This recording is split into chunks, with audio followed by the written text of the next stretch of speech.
अस्सलाम वालेकुम। SM news के साथ मैं हूं सैयद मुकद्दर रज़ा। एसएम न्यूज़ स्टूडियो में खुशामदीद। खबरों के सिलसिले को मज़ीद आगे बढ़ाते हुए खबर शामिल करते हैं कराची से, जहां पर गुलशन सईद टेंट सिटी में MDE की जानिब से सैलाब मुतासरीन कैंप पर हमले और फायरिंग के खिलाफ नादर बाईपास पर धरना दिया जा रहा है। इसी हवाले से मज़ीद आगाह कर रहे हैं हमारे नुमाइंदे सदीक भट्टी। सदीक, आगाह कीजिएगा।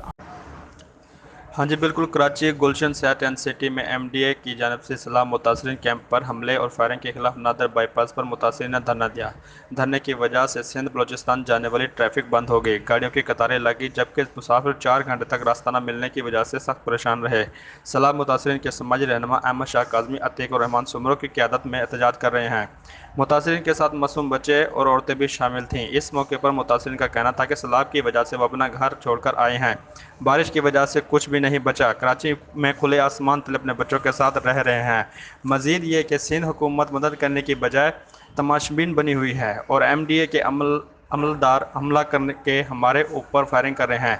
इस मौके पर SHO गुलशन मेमर बशीर वेदो DSP मुतासरीन के साथ बात करने आए हैं। आखिर में इन लोगों ने पुलिस और DC के हुक्म पर एहतजाज ख़त्म किया। जी।